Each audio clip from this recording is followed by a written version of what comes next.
சித்தர் பூமி. வணக்கம். அக்ஷய லக்ன பദ്ധதி ஜோதிட ஆசிரியர் ஸ்ரீ குரு உமா வெங்கட். ஒரு நண்பர் கேட்டாங்க, நாங்கள் பிஸ்னஸ் பண்ணலான் இருக்கோம், இல்லைனா வேலை பார்க்கலான் இருக்கோம்.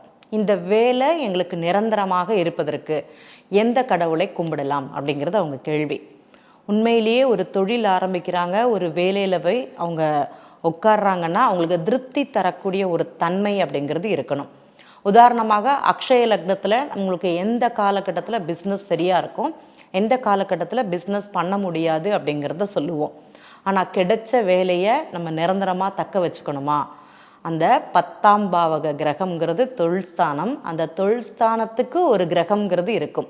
அந்த கிரகத்தை வணங்கினால், அந்த தெய்வத்தை வணங்கினால் நம்மளுடைய அந்த வேலைங்கிறது நமக்கு நிரந்தரமாக அமையக்கூடிய ஒரு தன்மைங்கிறது இருக்கும். எப்போதுமே எல்லாருக்கும் ஒன்று போல் இருக்குமானா இருக்காது. எந்த இடத்துல இருக்கீங்களோ அந்த குறிப்பிட்ட கால அளவுகள் மட்டும் அவங்களுக்கு அதில் பிரச்சனைகள் இருந்தாலும் அது சமாளிக்கக்கூடிய ஒரு நிலைங்கிறது அந்த கடவுள் கொடுப்பாரானா கண்டிப்பாக கொடுப்பார் அப்படிங்கிறதுல எந்த மாற்றமும் கிடையாது.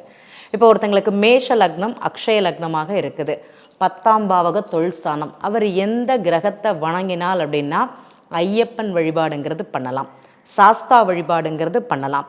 இவங்க அதில் பண்ண இவங்களுக்குள்ள மாற்றம் வருமானா கண்டிப்பாக மாற்றங்கிறது இருக்கும். அதே மாதிரி இவங்க நிலையான அந்த வேலையிலையும் சரி தொழிலும் சரி, தொழில் அமைப்பு அவர்களுடைய ஜாதகப்படி சரியாக இருந்தது அப்படின்னா அந்த தொழில் முன்னேற்றுவதற்குண்டான அமைப்புங்கிறது இந்த கிரகத்திற்கு இந்த கடவுளுக்கு இருக்குமானா கண்டிப்பாக இருக்கும். ஐயனார் வழிபாடு இல்லைனா சாஸ்தா வழிபாடு இவங்களுக்கு மிக சிறந்த அமைப்பாக இருக்கும் அப்படிங்கிறத சொல்லிக்கலாம். எங்களுக்கு ரிஷப லக்னம் அக்ஷய லக்னம், நாங்கள் என்ன கடவுளை கும்பிடலாம்? உங்களுக்கு ரிஷப லக்னம் அக்ஷய லக்னமாக இருந்ததுன்னா வீரபத்ரர் வழிபாடுங்கிறது பண்ணுங்க. உங்களுக்கு தெரியும் வீரபத்ரர் எந்த இடத்துல குடியிருக்கிறாருன்னு பாருங்கள். உங்கள் வீட்டுக்கு ஒரு சிவ ஆலயங்களில் ஒரு முருகன் ஆலயங்களில் அவருக்குன்னு தனி சன்னதி இல்லைனா அந்த இவருக்கு பக்கத்துலேயே அந்த சன்னதி இருக்குதா அந்த இடத்துல போய் கும்பிடுங்க. அவருக்குன்னு தனி கோவில்களில் போகணுங்கிறது கிடையாது. அந்த இடத்துல வாராவாரம் மாதத்தில் ஒரு நாள் வாராவாரம் போக முடிஞ்சுன்னா ரொம்ப சந்தோஷம். அந்த இடத்துல போயிட்டு வாங்க, உங்களுக்கு நல்ல மாற்றத்தை கொடுக்கும் அப்படிங்கிறத சொல்லிக்கிறேன். எனக்கு மிதுன லக்னம், நான் யாரை வணங்கினால் சிறப்பாக இருக்கும். இந்த மிதுன லக்னக்காரங்களுக்கு பார்த்திங்கன்னா சயனக்கோல பெருமாள்னு சொல்லுவோம். அந்த பாம்பு மேலே கடலுக்கு மேலே படுக்கக்கூடிய பெருமாள் கோவில் எங்கே இருக்குதுன்னு பாருங்கள். நீங்கள் அனந்த பத்மநாபனை போய் கும்பிட்டாலும் சரி, ஸ்ரீரங்கத்தில் போய் திருச்சி பெருமாளை கும்பிட்டாலும் சரி, பக்கத்தில் உள்ள உங்கள் தெருவுக்கு உங்கள் வீட்டுக்கு நீங்கள் இருக்கிற ஊருக்கு பக்கத்தில் உள்ள பெருமாள் கோவிலுக்கு அடிக்கடி போயிட்டு அங்கே கல்கண்டும் உலர் திராட்சை பழங்கள் அதையும் வாங்கி கொடுத்தீங்கனாலே சிறப்பு. உங்களுடைய தொழில் முன்னேற்றத்திற்கு அங்கே உரிய தெய்வம் யாருன்னா அவர் தான். எனக்கு கடக லக்னம், நான் யாரை வணங்கினால் சிறப்பாக இருக்கும்? ஐயனார் வழிபாடு உங்களுக்கு நல்லாயிருக்கும், கண்டிப்பாக பிடிச்சிக்கோங்க. ஐயனார் அப்படிங்கிறது உங்களுக்கு வழிகாட்டக்கூடிய தெய்வமாக இருக்கும். தொழிலுக்கு மிக சிறந்தது. அவருடைய வழிகாட்டலுடன் அந்த தொழில் ஸ்தானம்ங்கிறது ரொம்ப சிறப்பாக இருக்கும்.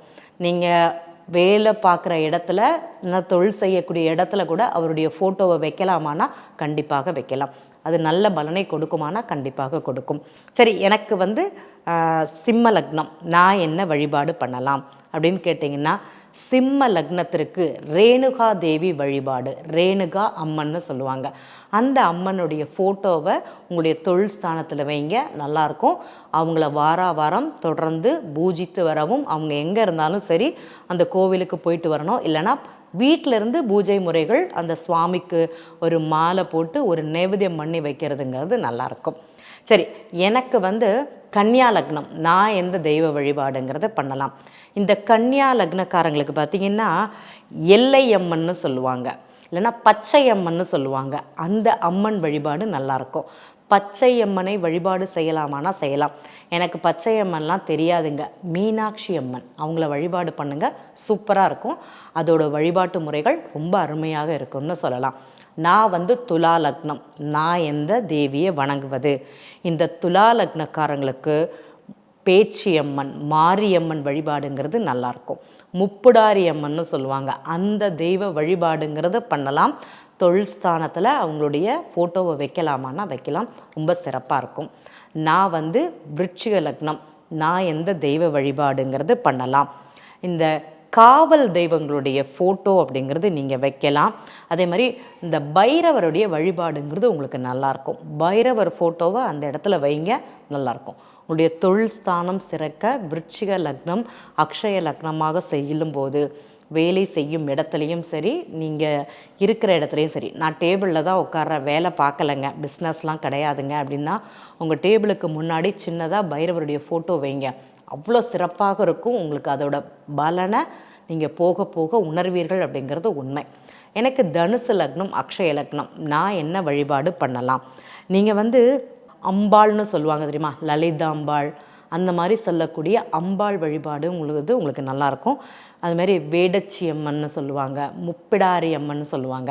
அந்த மாதிரி பேருள்ள அம்மன் வழிபாடு இந்த தனுசு லக்னம் அக்ஷய லக்னமாக போகும்போது உங்களுடைய தொழில் ஸ்தானத்திற்கு உகந்த தெய்வம்ங்கிறது சொல்லலாம். நான் மகர லக்னம், நான் என்ன வழிபாடு பண்ணலாம்? கண்ணை மூடிட்டு லக்ஷ்மி நரசிம்மர் வழிபாடு, நரசிம்மருடைய ஃபோட்டோவை அங்கே வைங்க, நல்லாயிருக்கும். ரொம்ப சிறப்பான தெய்வம், நல்ல சிறந்த பலன் அப்படிங்கிறதே உங்களுக்கு கிடைக்கும். நீங்கள் அதை பேக்கெட்டில் கூட வச்சுக்கலாம். டெஸ்க் டாப்பில் கூட சிலர் நரசிம்மர் ஃபோட்டோ வச்சுப்பாங்க, நீங்கள் பார்த்துருப்பீங்க. நீங்கள் நிறைய பேர் பார்த்தீங்கன்னா ஃபோன் ஸ்க்ரீன் சேவரில் வேலை பார்க்கக்கூடிய இடத்துல அதோட டெஸ்க்டாப்பில் ஒரு கண்ணாடி இருந்ததுன்னா அதுக்கு மேலே எல்லாம் அந்த ஃபோட்டோஸ்லாம் வைப்பாங்க. அவங்க அதை இம்ப்ரூவ் பண்ணுறதுக்கும் அந்த தடுமாற்றம் இல்லாமல் இருக்கிறதுக்கும், கோபம் வந்தாலும் அதை சமாளிக்கக்கூடிய ஒரு நிலை அப்படிங்கிறதும், தன்னிலை உணர்ந்து பேசக்கூடிய ஒரு தன்மைங்கிறது இந்த கடவுள்களை வழிபாடு பண்ணுவதனால் இருக்குமானா கண்டிப்பாக இருக்கும்.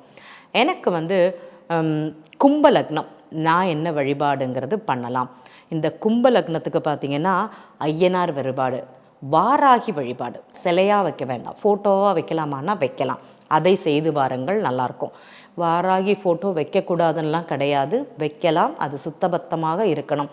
அவங்களுக்கு ஒரு சின்னதாக மஞ்சளில் மாலை கட்டி மாத்திரம் போட்டுருங்க, எங்கே இருந்தாலும் சுபிக்ஷமாக இருக்கும். அவங்களுக்கு பிடிச்சதும் பார்த்திங்கன்னா அந்த மஞ்சள் மாலை தான். மஞ்சள் பொடியை கூட நீங்கள் ஃபோட்டோவில் டெய்லி வச்சுட்டு வரலாம். மஞ்சளும் சந்தனத்தையும் குழைச்சி அந்த ஃபோட்டோவுக்கு வச்சுட்டு வந்தீங்கன்னா அவ்வளோ சிறப்பாக இருக்கும், நல்லாயிருக்கும். நான் மீன லக்னம், நான் எந்த கடவுளை கும்பிடுறது? யோக நரசிம்மர்னு சொல்லுவாங்க. லக்ஷ்மி நரசிம்மருங்கிறது வேற, யோக நரசிம்மருங்கிறது வேற. இந்த யோக நரசிம்மர் வழிபாடு உங்களுக்கு நிறைய மாற்றத்தை கொடுக்குமானா கண்டிப்பாக கொடுக்கும். தொழில் ஸ்தானத்தில் ஒரு உயர் பதவிங்கிறத கொடுக்கும். நீங்கள் பிஸ்னஸ் பண்ணக்கூடாதுங்கிறது தான் உண்மை. அதை பண்ணிட்டு இருந்தீங்கன்னா அதில் உள்ள இடையூறுகளை இன்வெஸ்ட்மெண்ட் பண்ணாமல் அடுத்து வரக்கூடிய காலங்களில் அதை கடந்து கொண்டு போகிறதுக்குண்டான தன்மை இந்த யோக நரசிம்மர் உங்களுக்கு கொடுப்பார் அப்படிங்கிறதுல எந்த மாற்றமும் கிடையாது. நன்றி. சித்தர் பூமி.